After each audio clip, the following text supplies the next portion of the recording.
comigo em Hebreus capítulo 10. Você que está nos visitando é muito bem-vindo, muito bem-vinda, em nome de Jesus. E nós gostaríamos de lhe entregar uma Bíblia de presente. Você que está nos visitando, se você quiser receber uma Bíblia de presente, basta levantar sua mão, que vai chegar uma Bíblia aí até você, amém? Glória a Deus. E você que já encontrou Hebreus capítulo 10, ajude o seu irmão, quem sabe ele está com você e não encontrou ainda. Nós que vamos utilizar aqui a nova tradução na linguagem de hoje, para lermos juntos. Glória a Deus. E se tem algum visitante perto de você, ajude ele aí, para receber uma Bíblia também. Glória a Deus. Hebreus capítulo 10, a partir do versículo 26. E o tema dessa mensagem é: não retrocederemos. Fala-se comigo, não retrocederemos. Amém? Aqui em Hebreus capítulo 10, versículos, já no finalzinho do capítulo, versículo de número 35 diz assim: portanto, não percam a coragem, pois ela traz uma grande recompensa. Lê comigo bem forte o 36. Vocês precisam ter paciência para poder fazer a vontade de Deus e receber o que Ele promete. Pois como Ele diz, olha só, nas Escrituras Sagradas, um pouco mais de tempo, um pouco mesmo, e virá aquele que tem de vir.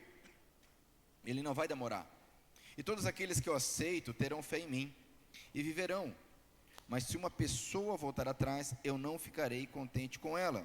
Leia bem forte comigo o 39.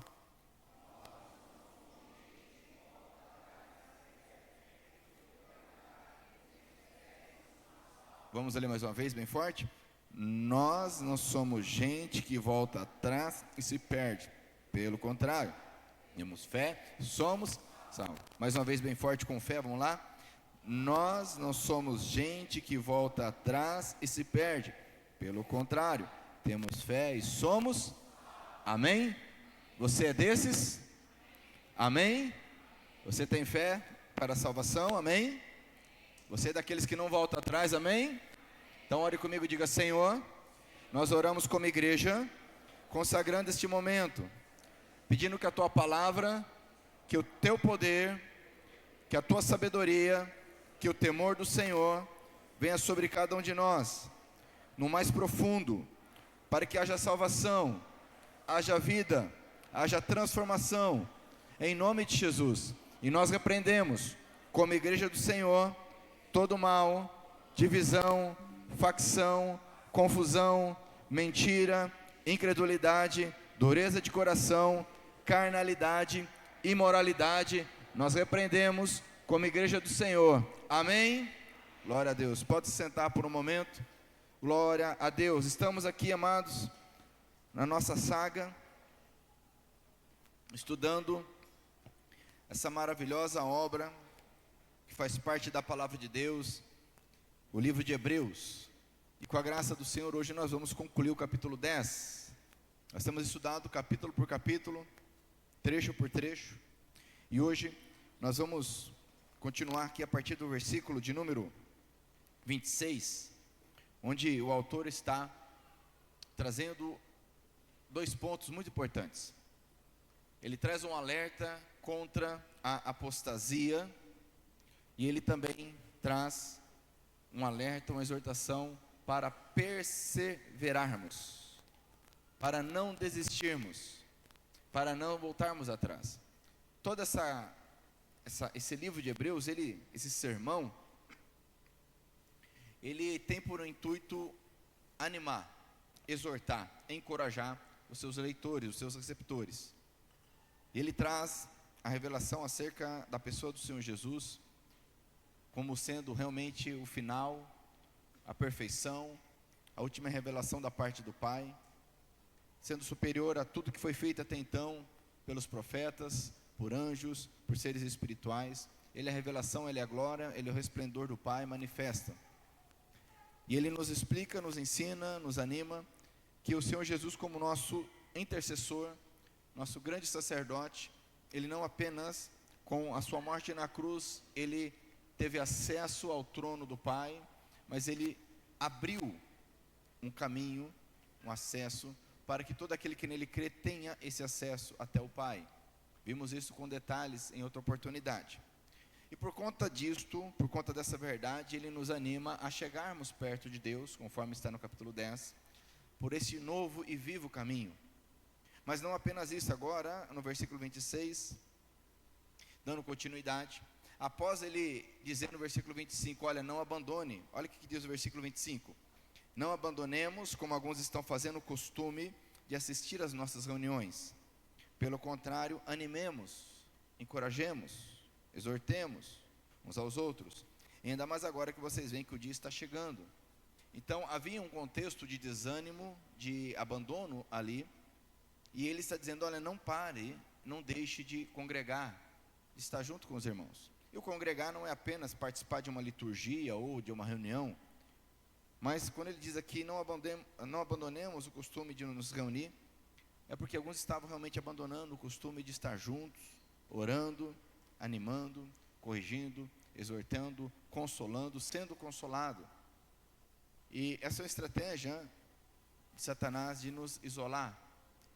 Assim nós desanimamos.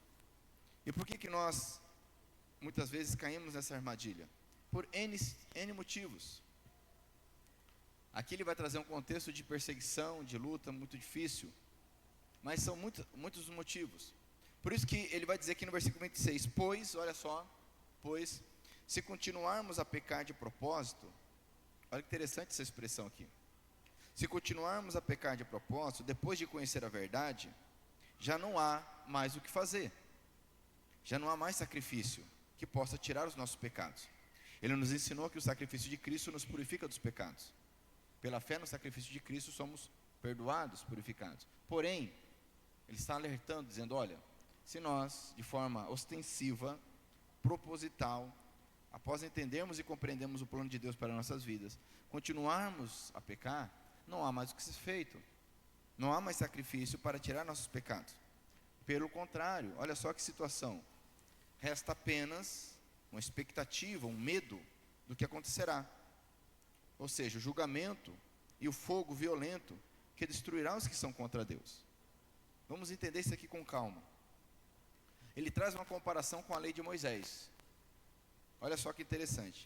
Porque essa epístola, como eu disse, o propósito dela não é trazer medo, mas encorajar. É interessante porque a palavra de Deus tem esse propósito. O livro do Apocalipse, por exemplo, que é a revelação do Senhor Jesus a João, seu discípulo, que estava na ilha de Patmos, tem o propósito claro de encorajar a igreja. Mas muitos têm medo. Não é propósito do Senhor gerar medo. Então ele traz aqui uma comparação com a lei de Moisés, dizendo, olha só, versículo 28. Quem desobedece à lei de Moisés é condenado sem dó à morte, se for julgado culpado depois de ouvido o testemunho de 2 pessoas, pelo menos. Então ele traz à nossa memória aquele contexto da antiga aliança. Comparando, ele diz no versículo 29, então, o que será que vai acontecer com os que desprezam o Filho de Deus e consideram como coisa sem valor o sangue da aliança de Deus que os purificou? Ele faz outra pergunta, e o que acontecerá com quem insulta o Espírito do Deus que o ama? Imaginem, olha só, imaginem como será pior ainda o castigo que essa pessoa vai merecer. Aí ele cita aqui o texto sagrado, no versículo 30, pois sabemos quem foi que disse, ele vai citar aqui Deuteronômio 32, eu me vingarei, eu acertarei contas com eles, e quem também disse, o Senhor julgará o seu povo. Olha que interessante, lê comigo o versículo 31, por favor, bem forte. Que coisa terrível é cair nas mãos do Deus vivo. Então ele traz um alerta para uma situação muito séria, que alguns chamam de apostasia. O que é apostasia? É o abandono, é a decisão consciente de não mais seguir a Deus. Não estamos falando de pecados que acontecem por ignorância, ou pecados que acontecem porque somos fracos e depois nós buscamos e clamamos a Deus. O que ele está falando aqui, ele está trazendo uma situação de pessoas que continuam, olha só o versículo 26, é uma prática, continua a pecar de propósito. Olha só, depois de conhecer. E não estamos falando de conhecimento apenas intelectual, mas depois de ter um relacionamento com Deus, depois de conhecer a verdade. Isso é possível, conforme está escrito aqui. É interessante porque ele faz um paralelo com o que está lá em Números, quando Moisés ele dá instruções acerca do pecado intencional e do pecado não intencional. Abra comigo a sua Bíblia, em Números capítulo 15, para entendermos mais ou menos a mentalidade do autor, como ele estava trabalhando aqui com seus leitores, porque isso se aplica a nós também hoje. Números capítulo 15, traz instruções acerca das ofertas e sacrifícios por conta dos pecados, das falhas do povo. E há uma diferenciação bem interessante aqui no versículo 27, quando diz assim, Números 15, 27. É tão interessante porque Números é conhecido como o livro do fracasso do povo de Deus. É onde aquele povo que saiu da terra prometida, saiu do Egito, da escravidão, porém não entrou na terra prometida. É interessante porque no capítulo 13, então, Moisés envia espias para a terra prometida. Esses espias retornam e, pelo relato deles, a incredulidade deles, eles reconhecem no coração deles que Deus não seria capaz de introduzi-los na terra prometida. Então, o capítulo 13 de Números é conhecido como um relato de um grande fracasso do povo. Talvez, eu não sei se é por isso que colocaram o número 13 aqui, mas grave bem esse capítulo, porque ele traz realmente esse relato do fracasso do povo de Deus. E aqui no capítulo 15, versículo 27, diz assim: se alguma pessoa pecar, olha que interessante isso, sem querer. Se alguma pessoa pecar sem culpa, no literal vai dizer, oferecerá uma cabra de 1 ano como oferta para tirar o pecado. Aí ele traz aqui o ritual, né? O sacerdote apresentará no altar o sacrifício para conseguir o perdão do pecado que essa pessoa cometeu sem querer, e ela será perdoada. Versículo 29 vai dizer que a lei é a mesma para quem pecar sem querer, tanto para os israelitas como para os estrangeiros que moram no meio de vocês. Agora, o que seria esse pecado sem querer? É aquele pecado que nós cometemos por descuido, por ignorância, por fraqueza. É interessante a descrição que a Bíblia traz aqui, quando ele vai falar do pecado de propósito. Ele vai dizer assim no versículo 30, mas quem pecar de propósito, e o termo literal aqui lá no hebraico é, se alguém pecar com mão levantada, braço estendido, ou seja, de forma ostensiva, certo? De forma desafiadora, de forma arrogante. Se alguém pecar de propósito, tanto israelita de nascimento como estrangeiro, será culpado de ofender a Deus, o Senhor. Essa pessoa será morta, pois rejeitou o que o Senhor disse e desobedeceu ao seu mandamento porque quis. Essa pessoa será responsável pela sua própria morte. Então, perceba que há uma diferenciação muito clara aqui. E o autor de Hebreus, ele traz essa diferenciação quando se refere a essas pessoas que conheceram e abandonam, desistem, viram as costas para Deus. Porque, amados, luta todos nós passamos, sim ou não? Todos nós temos dificuldades. O próprio apóstolo Paulo, ele vai trazer a descrição acerca das suas dificuldades em permanecer. Ele vai dizer, olha, o que eu quero fazer eu não consigo fazer, né? A lei que há em mim luta, né? O desejo que eu tenho luta contra a carne, o espírito deseja uma coisa, a carne outra. Todos nós temos luta e erramos e pecamos, mas por isso a Bíblia diz, João vai escrever na sua epístola, sua primeira epístola, filhinhos, não pequeis, mas se vocês pecarem, nós temos um advogado junto ao Pai. Ou seja, nós pecamos. Agora nós precisamos observar e cuidar do nosso coração para não chegarmos nesse ponto de começarmos a nos afastar de Deus de tal forma que nós então vamos de forma ostensiva, endurecida, pecar contra Ele, porque aí já não tem muito o que fazer. É um tipo de desprezo, de atitude que realmente impede a manifestação do Senhor. no que diz respeito ao perdão. Olha que interessante, abra comigo em Romanos capítulo 7.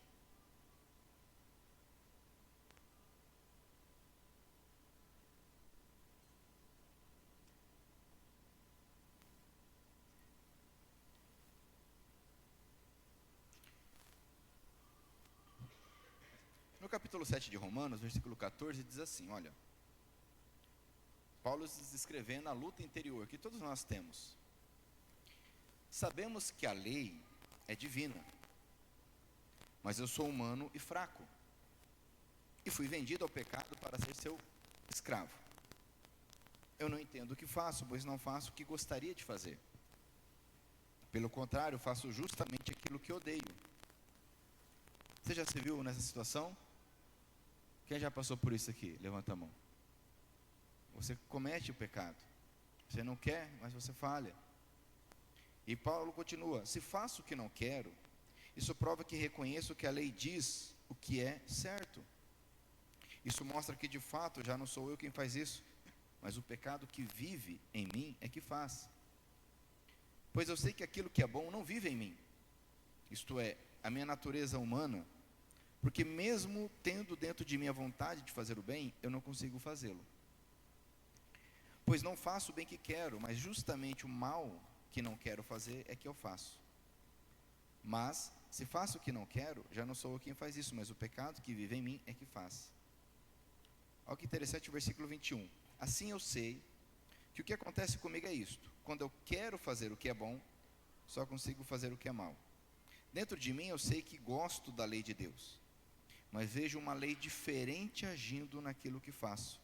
Uma lei que luta contra aquela que a minha mente aprova. Ela me torna prisioneiro da lei do pecado que age no meu corpo. Olha que descrição de Paulo aqui. Como sou infeliz.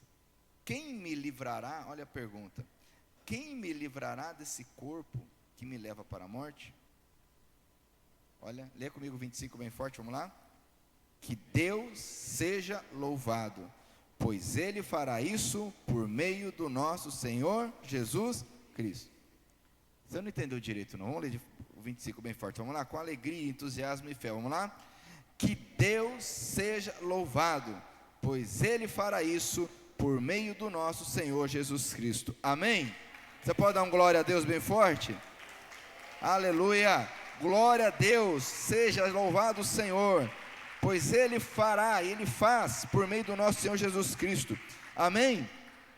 Portanto, Paulo escreve, esta é a minha situação, no meu pensamento eu sirvo a lei de Deus, mas na prática eu sirvo a lei do pecado. Então, nós passamos por essa luta a vida toda, mas a questão é, conforme Paulo vai escrever depois, adiante, em outros contextos, eu preciso então mortificar, matar a minha carne, porque o pecado age em mim. Perceba que em nenhum momento ele falou em diabo aqui, percebe? Ele falou em diabo aqui? Falou em demônio, sim ou não? A questão está em nós, amados, a nossa carne. Então nós pecamos, nós vivemos essa luta e precisamos mortificar o pecado, de tal forma que cada vez mais ele estará mais fraco, o Espírito mais forte. E como é que nós fortalecemos o Espírito Santo? Através da leitura da palavra, através da oração, através do arrependimento, através de abrir mão do que nós achamos e pensamos, através de abrir mão de quem nós somos, para que Cristo cresça em nós. E essa é a grande luta, o grande desafio que nós temos. E quando eu não entendo isto, eu corro o risco de chegar ao ponto da apostasia, conforme o autor está escrevendo lá em Hebreus. Ele diz, pois pela... Estou lendo errado aqui, versículo 26 do capítulo 10. Pois se continuarmos a pecar de propósito, então nós pecamos, agora nós não podemos continuar pecando dessa forma, ou de forma ostensiva. Que a nossa luta ela seja cada vez mais forte no que diz respeito à ação do Espírito Santo em nós, do que em relação à nossa carne. A nossa carne nunca vai morrer até o dia que o Senhor Jesus nos transformar, mas nós podemos enfraquecê-la, amém? Por isso que João Batista diz, convém que Cristo cresça, eu diminua. É necessário que Ele cresça em mim. Amados, a maior parte dos problemas que nós temos em casa, na comunidade, no trabalho, é o eu acho, eu penso, eu tenho direito, eu quero. Jesus não veio para dizer eu acho, eu penso, eu quero, eu tenho direito. Ele veio para servir, para morrer em nosso lugar, sim ou não? Enquanto nós ficarmos com eu acho, eu quero, eu penso, eu tenho direito, essa luta ela tá fadada ao fracasso. Nós não teremos amor, não teremos empatia, misericórdia, graça. Teremos julgamento, teremos religiosidade, teremos hipocrisia, teremos acusação. Vamos querer provar o nosso ponto de vista, querer demonstrar que nós sabemos, que nós conhecemos. Agora a verdadeira sabedoria está em servir, em reconhecer, conforme Paulo escreve, olha, eu posso comer o que eu quiser. Ele escreve aos Coríntios, mas é o seguinte, se eu sei que eu vou comer alguma coisa e o meu irmão vai ver, vai escandalizar, então não como. É simples. Eu não vou ficar debatendo com ele, puxar, fazer um estudo da Bíblia com ele para mostrar que eu posso comer, que é isso, que é aquilo. Eu não vou comer e acabou. E assim eu faço pelo fraco na fé. O dia que ele for forte em entender, ele vai fazer a mesma coisa. Mas nós somos bons demais aos nossos próprios olhos, porque nós lemos a Bíblia, porque nós oramos, porque nós sabemos, nós conhecemos, começamos a julgar. Olha tal coisa, olha tal palavra, olha tal entendimento, olha tal louvor. A gente chega ao ponto de ficar igual os fariseus em volta de Jesus ali, procurando um defeito em Jesus, procurando uma palavra lançada errada, ao invés de desfrutar da presença dEle. Isso nos leva à apostasia, ao endurecimento. Isso nos leva a essa situação que está descrita aqui em Hebreus. E o que resta? Só a expectativa de juízo, de condenação. Nenhum de nós é perfeito, longe disso, somos falhos e fracos. Então não podemos agir como se fôssemos perfeitos, e nem nos acomodar em nossa fraqueza, amém? Você entende isso? Porque outros, por outro lado, vão se fazer de coitadinho e falar, tá vendo, é isso mesmo, a carne é fraca, olha, é muito difícil, eu não consigo. Em vez de buscar a graça e misericórdia do Senhor e vencer a carne, como Paulo vai escrever, olha, eu mortifico a minha carne,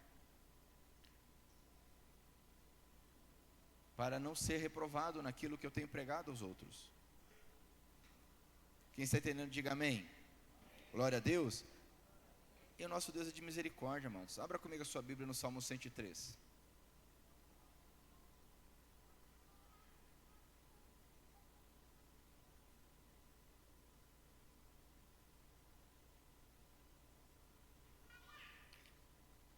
Nós temos aqui no Salmo 103 um hino, uma declaração sobre a misericórdia do Senhor, sobre o amor dEle por cada um de nós.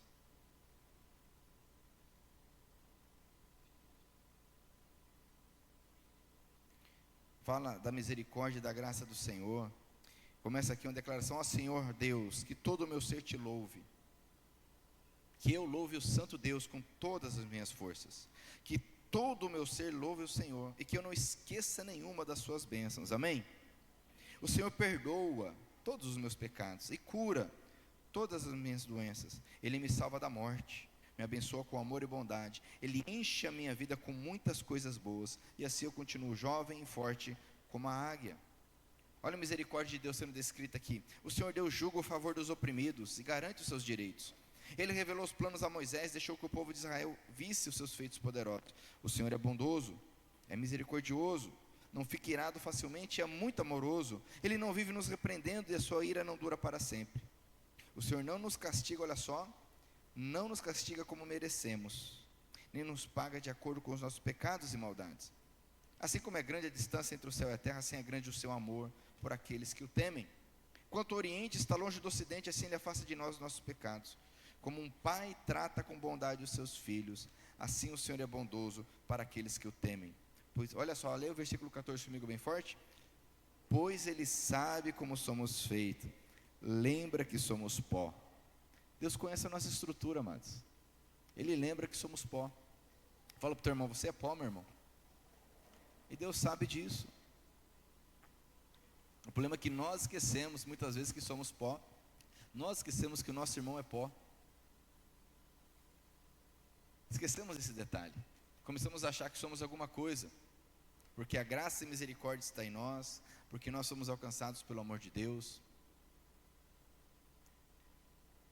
E nos esquecemos da verdade é que, se não for a misericórdia do Senhor que se renova a cada manhã, nós já estaremos consumidos, conforme diz a palavra dele. E é o que resta para essas pessoas que, conhecendo essa verdade, endurecem o coração. Então, meu irmão, cuidado, o caminho que você está levando. Ele está escrevendo isso aqui para a igreja, são pessoas que conhecem a verdade. E para encerrar esse ponto aqui, para falarmos sobre perseverança, eu quero te alertar. Por quê? Nós temos duas asas que o Senhor nos deu para voar, que é a palavra de Deus e a oração. Amém? Tem pessoas que não voam e nunca voaram, porque nem leem a palavra de Deus e nem oram. Está entendendo? E nunca vai voar se não ler a palavra e se não orar. Tem aqueles que são mancos, só leem a palavra, mas não oram, gostam do conhecimento, gostam do estudo, gostam da teologia, só que é manco. E a tendência é cair no legalismo, na preciosidade, nas letrinhas da lei. E nós temos outra parte manca, que são aqueles que não leem a Bíblia, apenas oram. Buscam uma vida sobrenatural, com experiências sobrenaturais, mas sem o conhecimento da palavra de Deus. E vai para o lado errado. Também erra. Nós precisamos das duas coisas, para não nos tornarmos legalistas, para não nos tornarmos pessoas achando que estão sendo guiados pelo Espírito Santo, quando na verdade está sendo guiado apenas pelo que acha, pelo que pensa, ou por espíritos enganadores. Nós vamos encontrar na Bíblia profetas que profetizavam falsamente, faziam sinais falsos. Vamos encontrar homens que questionavam Jesus com base na palavra, ou seja, ou estavam só com uma asa ou só com outra. Nós precisamos voar com equilíbrio, precisamos valorizar a palavra de Deus, ler a palavra do Senhor, e precisamos orar, amém? Quem está entendendo? Não há nada de espetacular nisso, não há nada de novo debaixo do sol. A questão é que nós não fazemos o básico, o arroz com feijão. E não é à toa que muitos estão abandonando o caminho da fé dentro da comunidade. Quem está entendendo, diga glória a Deus. E ele termina esse trecho no versículo 31 dizendo que coisa terrível é cair nas mãos do Deus vivo. É terrível, amados. Mas isso deve gerar em nós uma gratidão a Deus, porque Deus permitiu que o seu Filho recebesse essa ira, esse julgamento em nosso lugar. Amém? Olha o que diz aqui a partir do 32, então, ele vai dizer: lembrem do que aconteceu no passado. Ele vai trazer uma palavra para a perseverança. Lembrem do que aconteceu no passado, naqueles dias, depois que a luz de Deus os iluminou, vocês sofreram muitas coisas, mas não foram vencidos. Olha que bênção. Alguns foram insultados, maltratados publicamente. Em outras ocasiões, vocês estavam prontos para tomar parte no sofrimento dos que foram tratados assim. Vocês participaram do sofrimento dos prisioneiros, e quando tudo que vocês tinham foi tirado, vocês suportaram isso com alegria, porque sabiam que possuíam uma coisa muito melhor, que dura para sempre. Amém? Então ele está trazendo a memória, porque aqueles homens e mulheres sofreram perseguição, sofreram lutas, foram humilhados, maltratados, perderam bens confiscados, expulsos. Ele falando: e vocês venceram, vocês permaneceram fiéis, vocês permaneceram fortes, vocês não desanimaram. Olha que benção, amados. Eles tinham testemunho, eles tinham uma verdade, eles amavam essa verdade, e passaram por isso com alegria. Mas mesmo assim, agora, eles estavam correndo o risco de desanimar. Traga à memória aquilo que já aconteceu na tua vida, meu irmão, os milagres na tua vida.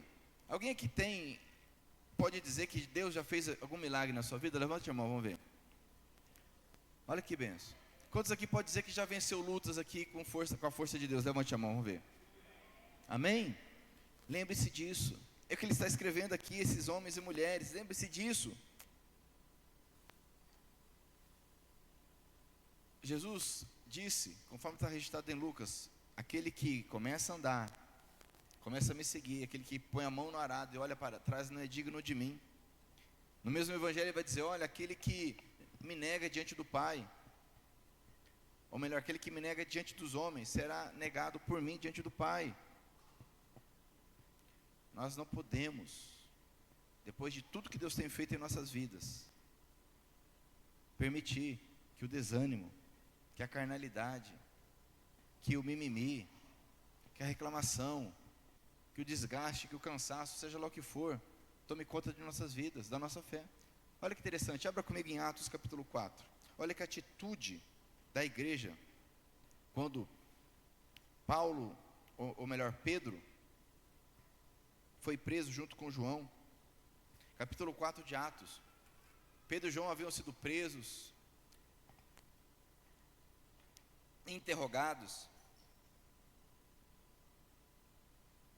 e ameaçados por aqueles que tinham condenado Jesus, ou seja, era uma ameaça séria, verdadeira.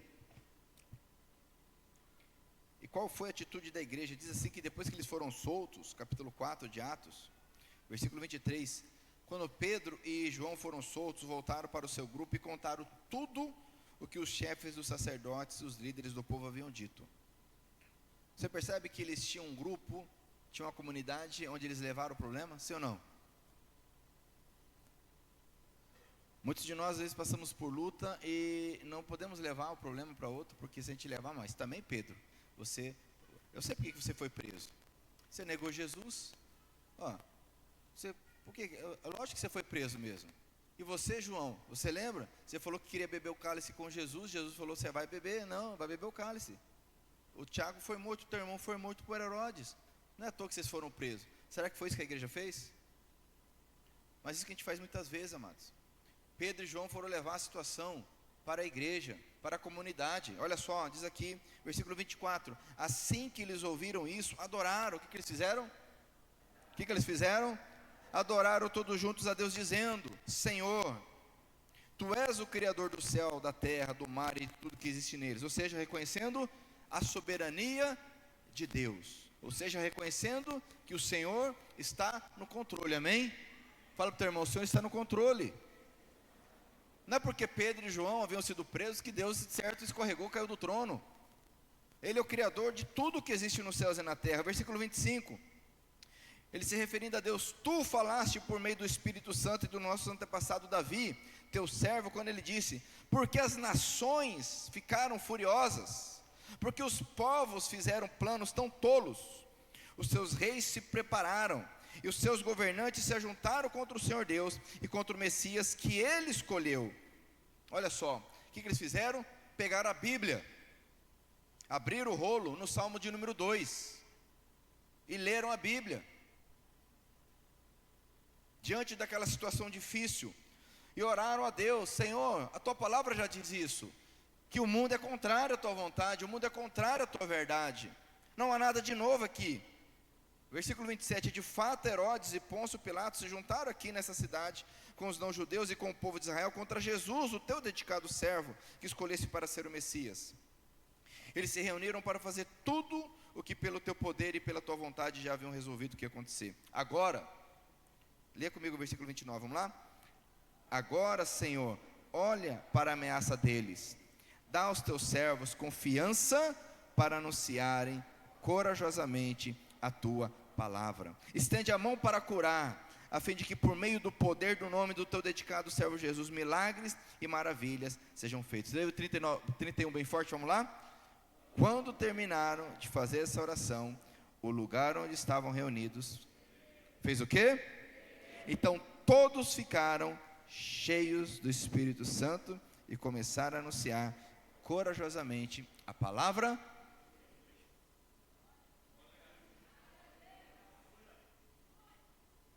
Percebe? Pedro e João haviam sido presos, foram soltos, porque eles haviam sido ousados. Você vai ler o contexto, a ousadia do Espírito Santo na vida deles, mas mesmo essa ousadia não os livrou. Eles foram para a igreja é o seguinte, está difícil, é luta, A igreja se reúne então, lê a Bíblia, cita a palavra de Deus, ora, e o Espírito Santo estava agindo no meio deles. Você percebe, amados, que a luta faz parte, a dificuldade faz parte, sim ou não? Desde o início. Por isso que o autor de Hebreus está dizendo, olha, lembrem o que aconteceu com vocês foram perseguidos, vocês foram humilhados, vocês perderam bens. Amados, às vezes a gente fica com a unha encravada, já quer largar a mão de Deus. O pastor Márcio falou bem semana passada, dá um frio, já não vai na igreja. Vou ficar na coberta porque eu assisto pelo YouTube. Dá uma chuva, já o demônio já faz a festa. Amados, a luta faz parte da nossa caminhada com Deus, porque o mundo é contrário. O Salmo 2 já fala, as nações se levantam contra o Senhor e o seu ungido. As nações se revoltam contra a verdade de Deus. Seria estranho se não fosse assim. Mas nós precisamos perseverar. Não é à toa que lá em Hebreus, eles trazem essa memória. Ele diz, olha, coitadinho de vocês, porque vocês foram perseguidos. Olha, coitado de vocês. Não, ele fala, é isso mesmo. E vocês venceram. Passaram por essa prova. Agora, o que adianta nadar e morrer na praia? O que adianta, meu irmão, tudo que você já viveu e venceu com a graça e misericórdia de Deus, e parar no meio, e desistir, e abandonar? E é o que muitos fazem, porque não estão se alimentando adequadamente, não estão se fortalecendo adequadamente em Cristo Jesus. Aí ele continua dizendo, versículo 35, portanto, não percam a coragem. É interessante que a palavra que ele usa aqui para coragem é a mesma que eu já mencionei, quando, por exemplo, ele diz que nós temos, lá no versículo 19, olha só, por isso, irmãos, por causa da morte de Jesus na cruz, nós temos completa liberdade. Algumas versões vão dizer, nós temos ousadia, nós temos coragem, que é a mesma palavra traduzida por liberdade, está traduzida ali por coragem. Ou seja, essa ousadia, essa coragem que eu tenho de acessar a presença de Deus, por meio de Cristo Jesus, essa maravilhosa ousadia em fé, eu não posso perdê-la. Diz o versículo 35, portanto, não percam a coragem, pois ela traz, não é uma coragem humana, não é uma coragem de, porque eu sou forte, eu sou bom, mas é uma coragem, uma ousadia, porque eu sei que Cristo Jesus é o meu sumo sacerdote, é o meu intercessor, Ele é o meu Senhor, e através dele eu tenho acesso ao Pai, amém? Fala para o teu irmão, não perca essa coragem, irmão. Não é aquela coragem que Pedro achava que tinha, quando disse para Jesus, Senhor, jamais, esses aí eu sei que se apertar vão negar, mas eu jamais vou negar o Senhor. Sabe essa coragem, que às vezes a gente acha que tem? Peitudão, bonzão, sabe, esses religiosos, porque orou, porque leu a Bíblia, porque isso, aquilo, acha que sabe alguma coisa. Pedro, porque teve a revelação, né, porque você pegar o contexto, ali, certa vez ele teve uma revelação, e Jesus falou, não foi carne que te revelou, foi o Espírito Santo. E Pedro então, quando Jesus fala que ele vai negá-lo, um tempo depois, Pedro então, ele se apega, não a essa palavra que Jesus lançou e clamou misericórdia, ele se apega a quê? A coragem, a força que ele achava que tinha. Senhor, ninguém, pode pegar esses homens tudo aí, eu ponho tudo no bolso.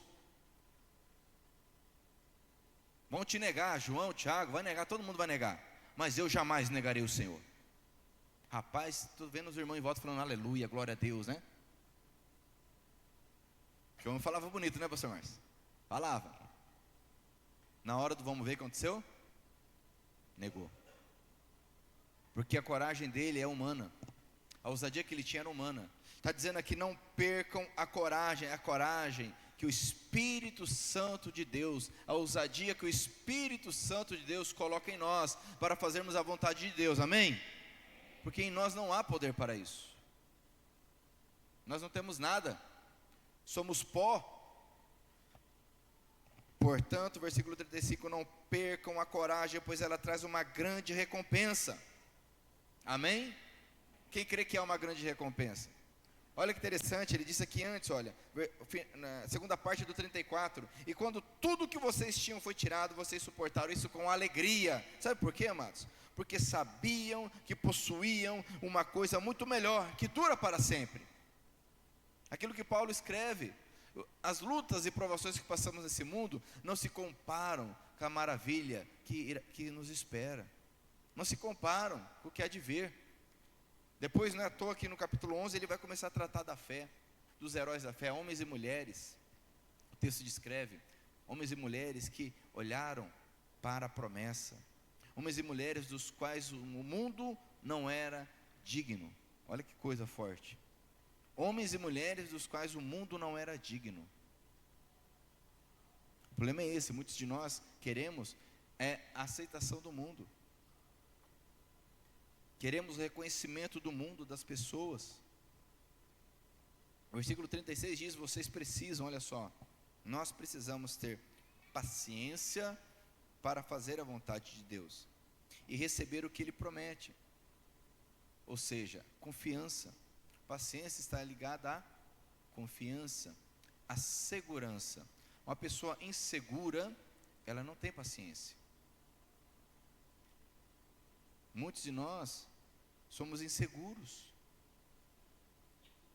E nós precisamos viver na base, na rocha, debaixo das asas do Altíssimo. Precisamos permitir que isso gere em nós segurança. Porque se nós estivermos inseguros, não teremos paciência para aguardar a voz do Senhor, para aguardar a nossa vez. Não teremos. Mas nós precisamos dessa paciência para fazer a vontade de Deus. Olha, qual que é a oração que nós aprendemos do Senhor Jesus lá em Mateus 6? Que venha a nós o seu reino, seja feita a tua. E por que muitas vezes a gente atropela e faz a nossa e não a vontade de Deus? Porque nos falta paciência. E por que nos falta paciência? Porque estamos inseguros. Queremos agir antes da hora, do nosso jeito. Paciência para fazer a vontade de Deus e receber o que Ele promete. E ele vai citar aqui o grande profeta Abacuque. E é interessante Abacuque. Ele traz a citação aqui no versículo 37 e 38 de Abacuque. Quem foi Abacuque? Abacuque ele é citado duas vezes por Paulo e é citado aqui em Hebreus. Abacuque fez aquela declaração, o justo viverá da fé. Deus falando para Abacuque. Abacuque foi um homem que viveu no período já do final do reino de Judá. Apostasia terrível, idolatria, imoralidade. E ele, um homem de Deus, ele ora a Deus. O livro de Abacuque é o único livro da Bíblia que todo ele é uma oração. Do início ao fim é uma oração. E Deus respondendo essa oração. E ele ora, Senhor, mas por que o Senhor permite que os sacerdotes estão corruptos, o rei é corrupto, os justos, os líderes deveriam ser justos, não são. O que está acontecendo, Deus? E Deus fala, não, fica tranquilo, estou mandando um juízo sobre a terra. Só que quando Deus fala isso para ele fica indignado, ele fica assustado, porque como assim? Porque Deus fala que ia trazer a Babilônia, para destruir o povo, acabar com tudo, que foi o que aconteceu. Ele fala, mas como que o Senhor vai mandar esse povo pagão, esse povo que não serve a Deus, para destruir o teu povo? Ele fica assim, sem entender, e continua orando, até que ele entende no final a soberania de Deus, quando ele faz aquela declaração, né? Ainda que a figueira não floresça, ainda que a vide não dê o seu fruto, ainda que tudo dê errado, né? Trazendo para os dias de hoje, ainda que tudo dê errado, eu confiarei no Senhor. Amém? Por isso às vezes a gente canta, né? Ainda que a figueira não floresça, ainda que a videira murche, minta, né? Algumas versões falam a videira minta, né? Ou seja, a pessoa plantou, regou, cuidou, chegou na hora, não deu fruto. Ainda que tudo fale, que eles eram um povo agrícola, né? Tudo fale, o meu Deus, eu confiarei nele. E esse homem, Abacuque, é citado aqui em Hebreus, no versículo 37, pois, como ele diz nas Escrituras Sagradas, um pouco mais de tempo, um pouco mesmo, e virá aquele que tem de vir, ele não vai demorar. E todos aqueles que eu aceito terão fé em mim e viverão. Olha só, lê comigo essa frase aqui, vamos lá? Mas, se uma pessoa voltar atrás, eu não ficarei contente com ela. Perceba que algo que realmente é contrário ao propósito, à vontade do Senhor, é quando alguém volta atrás, quando alguém desiste. Não é quando alguém falha ou erra, porque o nosso Deus é misericordioso, Ele é gracioso, Ele ouve quando nós oramos arrependidos. Amém? Pode dar graças a Deus por isso? A gente aprende, por exemplo, lá no curso Vencedores Nunca Desistem, que vencedores não são aqueles que nunca falham, mas aqueles que nunca desistem. Porque quando nós desistimos, amados, nem Deus. Quando nós voltamos atrás, isso é contrário totalmente à vontade de Deus. Nós não podemos, por mais difícil que esteja. Como ele escreve aqui ao pessoal, aos hebreus, ele diz: vocês ainda não resistiram até o fim. Se você está aqui hoje, é porque você ainda não resistiu até o fim. Você está vivo, sim ou não? Não acabou. Fala para o teu irmão: não acabou ainda não, meu irmão. Ainda não acabou. O problema é que a gente não deixa chegar no fim. A gente já geme antes, né? Começa a apertar muito e a gente já começa a gemer já. Mas nós precisamos resistir até o fim. Qual que é o tema da mensagem? É: nós não retrocederemos, amados. Não podemos jamais, nunca desprezar o que Jesus fez por nós. Jesus não desistiu, Ele foi até o fim. Ele orou: Pai, se for possível, passa de mim esse cálice, mas não seja feita a minha vontade, mas a sua. Sim ou não?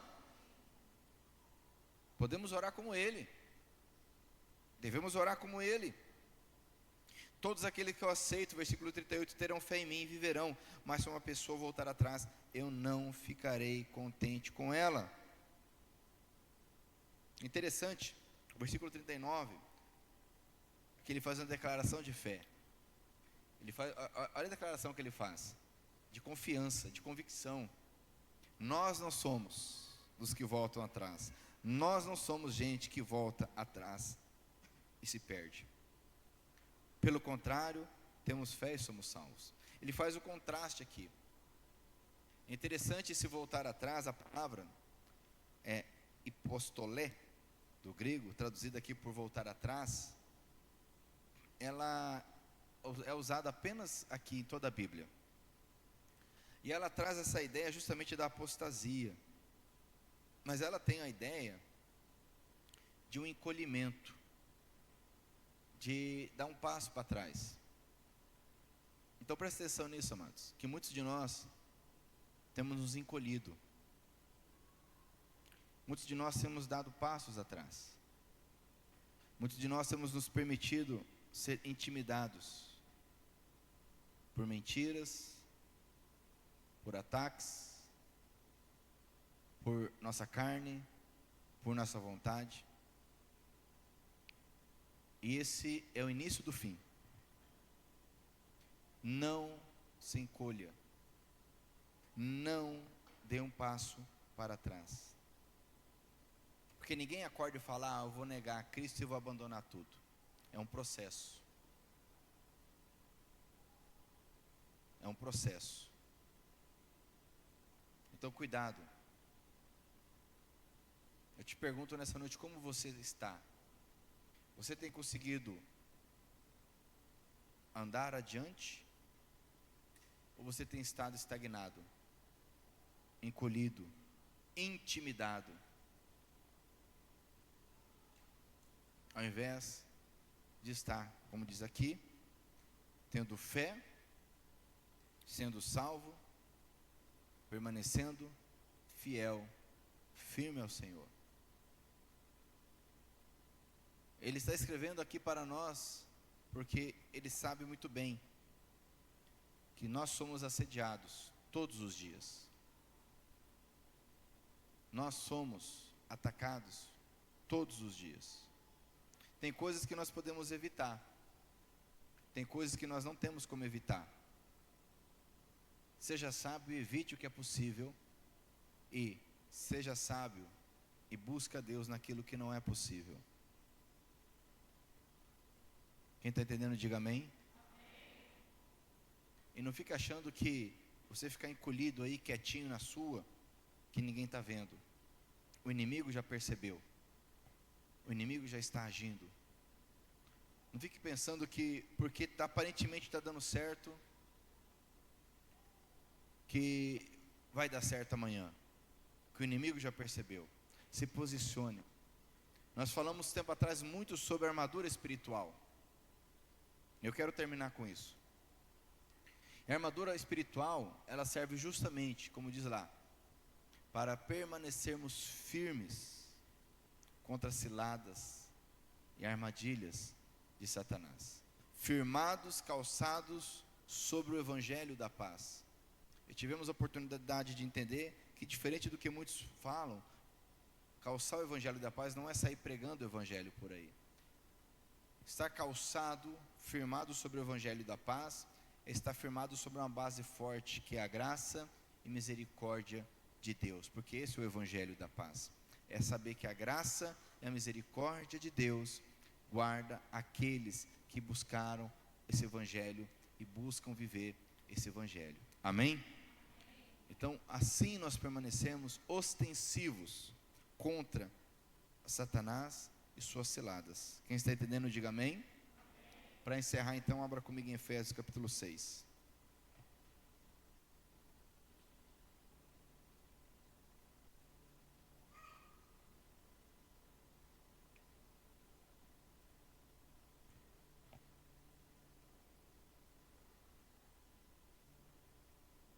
Meus irmãos, fique atento com as circunstâncias. Daqui a pouco vai começar o período eleitoral, né? E o que vai ter de cristão aí perdendo a bênção por causa de eleição, não está escrito. O que vai ter de cristão dando mau testemunho por causa de eleição, defendendo este ou aquele candidato, não está escrito. O que ele não faz para pregar o evangelho, o cara faz para defender este ou aquele candidato. Se ele defendesse Jesus igual ele defendia este ou aquele candidato, eu vou te falar, hein, era diferente a coisa. Eu vou te falar um negócio, nenhum deles vai salvar ninguém. Você vai, como cidadão, analisar a proposta e vai escolher alguém e vai votar, simples assim. Fala para o teu irmão, é simples assim, meu irmão. Você analisa, ora, escolhe e vota. Está achando que alguém vai salvar o Brasil? Quem tem poder de salvar o Brasil é Jesus, e pode ser quem estiver na presidência, meu irmão, no governo. Deus falou, vou escolher o Ciro, o meu ungido, e ele vai mandar o povo de volta para Jerusalém. Quem que era Ciro? Era o governador da Pérsia, pagão, não conhecia Deus. Deus falou, o cara canetou, e o povo voltou para Israel. E vocês vão levar tudo de volta para o templo, vai construir o templo, vai restaurar. E está falado. Olha o que diz Efésios capítulo 6, versículo de número 10. Para terminar, torne-se cada vez mais fortes, amém? Amém? Vivendo unidos com o Senhor. Olha só como é que eu me torno mais forte. Vivendo unidos com o Senhor, olha só, recebendo a força do seu grande poder, aleluia. Vistam-se com toda a armadura que Deus dá a vocês para ficarem firmes contra as armadilhas do diabo. E é a verdade que muitos de nós esquecemos, pois nós não estamos lutando contra seres humanos, mas contra as forças espirituais do mal, que vivem nas alturas, isto é, governos, autoridades, poderes que dominam completamente este mundo de escuridão. Por isso peguem agora a armadura que Deus lhes dá. Assim, quando chegar o dia de enfrentarem as forças do mal, vocês poderão resistir aos ataques do inimigo. E depois de lutarem, como? Vocês continuarão firmes, sem recuar, amém? Diga firme, sem recuar. Portanto, estejam preparados, usem a verdade como cinturão, vistam-se com a couraça da justiça, calcem como sapatos a prontidão para anunciar a boa notícia de paz. Leia comigo bem forte. E levem sempre a fé como escudo, para poderem se proteger de todos os dardos de fogo do maligno. Receba a salvação como capacete, a palavra de Deus, como a espada que o Espírito Santo lhes dá. Leia bem forte 18. Façam tudo isso orando a Deus e pedindo a ajuda dele. Orem sempre guiados pelo Espírito de Deus. Fiquem alertas não desanimem, e orem sempre por todo o povo de Deus. Amém? Percebeu, meu irmão? É uma atitude de alerta, prontidão, é atitude, é ação, porque fé sem ação é morta. É isso que o autor está escrevendo aos Hebreus. Nós não somos daqueles que voltam atrás, nós não somos daqueles que desistem, mas somos daquele que pela fé somos salvos. Amém? E a coragem não é a que eu tenho, é que Deus me dá. A força não é a que eu tenho, é que Deus me dá. E se você buscar essa força, você buscar em oração, com a palavra de Deus, firme, alerta, meu irmão, no final, veremos e ouviremos o Senhor chamando o nosso nome, dizendo: vem meu servo, vem para a minha direita, pois fosse fiel até o fim. Então recebe agora a coroa da vitória. Amém? Você pode dar um glória a Deus? Você pode aplaudir ao Senhor? Aplauda bem forte o Senhor, se coloque em pé. Vamos aplaudir esse Deus poderoso, maravilhoso. Aplauda o Senhor, Rei da Glória. Declare glória a Ele. Glória, aleluia. Te aplaudimos, te exaltamos, te louvamos, Senhor, pois a tua graça e misericórdia nos alcançou. O teu poder é sobre nós, a tua coragem, a tua ousadia é sobre nós. Eu te convido, se você quiser,